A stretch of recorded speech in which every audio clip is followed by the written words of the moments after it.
Today, we're going to talk about LiDAR. LiDAR stands for Light Detection and Ranging. This term is quite similar to the term radar, which stands for Radio Detection and Ranging. Both technologies are very useful for measuring something's depth.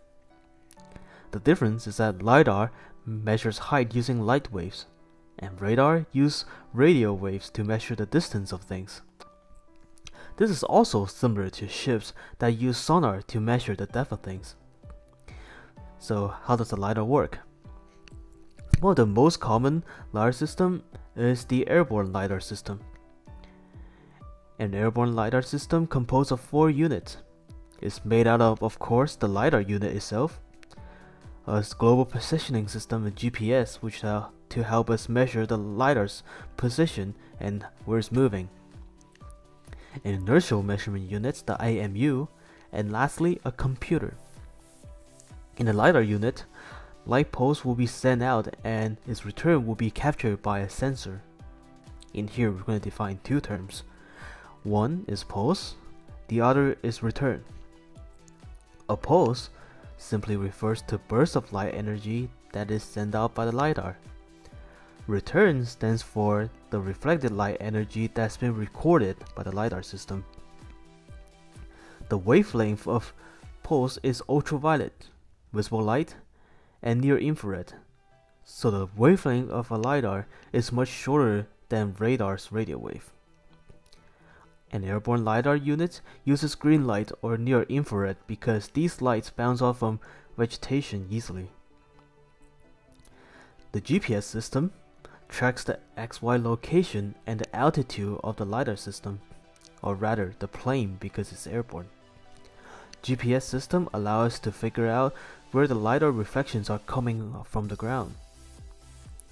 Then we have the inertial measurement unit, the IMU. This unit records the twists and tilts of the plane. And lastly, the computer, which records the data coming from the LiDAR unit, GPS system, and IMU unit. But how does that give us the height? Well, to get a height, LiDAR system records the time that it takes for light energy to travel through the ground and back. Then the system uses the speed of light to calculate the distance between the top object and the plane. And the formula goes time travels times the speed of light over 2. Because the system measures the time to travel and back, so we need to have it, and that gives us the distance between the object and the LiDAR system, or the plane. To figure out the actual elevation from the ground, the GPS system comes into play. The GPS system can give us a precise measurement of how high the plane is flying. We can subtract the distance we measure by a LiDAR from the altitude to figure out the ground elevation. And this is the basis of how the LiDAR system measures height. But there are a few things to consider when we're calculating height in an airborne LiDAR system. Remember the IMU, the inertial measurement unit? Well, the plane rocks a bit as it flies due to turbulence in the air.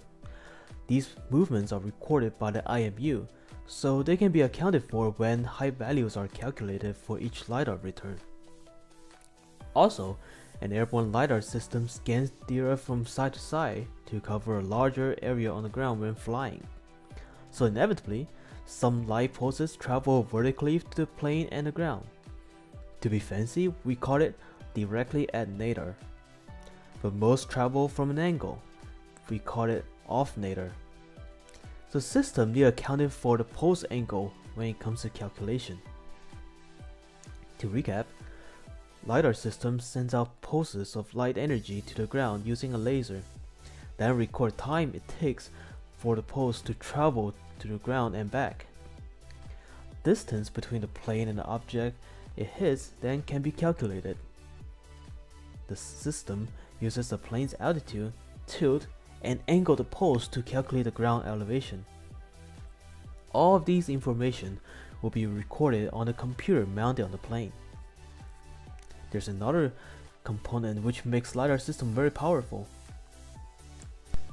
A pulse of light doesn't just reflect off the top of, let's say, a tree. The pulse may travel through the leaves and branches, so the pulse can start off from the top of trees, bounce around, then get recorded by a LiDAR system. Originally, scientists thought these returns are just noise in the system or noise in the experiment, but then later on they found out that they can utilize these noise returns to study, for example, the shape of a tree, the density of the leaves on the tree. They can sometimes even tell if there are shrubs below the tree by just looking at the LiDAR data. So far, we know that LiDAR is very powerful for scientists who study trees. What about in another area or industry? Well, LiDAR's usage does not only limit to environmental science. In agriculture, LiDAR can be used to create a 3D elevation for a particular land, which can be converted to slope and sunlight exposure of area map.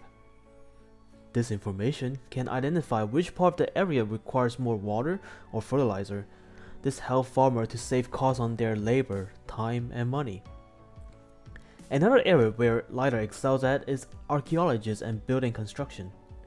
A ground-based LiDAR can detect micro-topography through the vegetation, helping archaeologists better understand the surface of the structure. LiDAR can also help record a model of the structure. That's where LiDAR seems to work well, but not really. One of them is autonomous driving. Well, the biggest problem in autonomous driving is that the system doesn't have a sense of depth. The LiDAR can help computer by giving a computer a sense of depth, but this can also be achieved by pure cameras, which only takes a fraction of the LiDAR's cost. Here's some footage comparing the vision between a LiDAR and a camera. It's not hard to tell that LiDAR is only a good tool to have, but not necessary. The top footage is the view from a LiDAR, and the bottom is a view of a camera. In LiDAR's point of view, we still draw a line that indicates how the light pulses interact with objects in front of the LiDAR.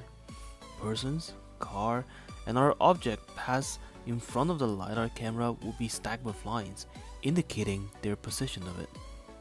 The LiDAR from the footage has a pretty high resolution. As the footage plays along, the car will come across a construction site.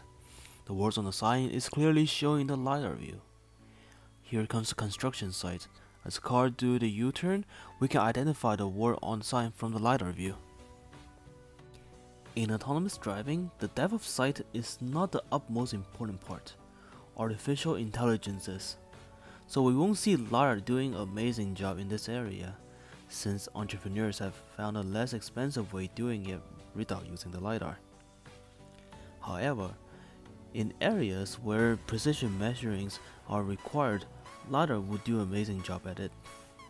For example, graphing a forest, mapping a building, or even drawing the bottom of the ocean. These areas not only require precision measuring, but also 3D modeling. In summary, LiDAR measures things using light waves. An airborne LiDAR system composed of 4 units: the LiDAR unit itself, the Global Positioning System (GPS), the Inertial Measurement Unit (IMU), and a computer. The LiDAR unit sends out pulses, and the pulses return will be captured by the LiDAR sensor when the plane is flying. The GPS will give us the XY location as well as the altitude of the plane. The IMU records all the twists and tilts of the plane. And lastly, a computer to map out all the data collected by the 3 other units. To measure height using a LiDAR, a pulse will be sent out and timed its return.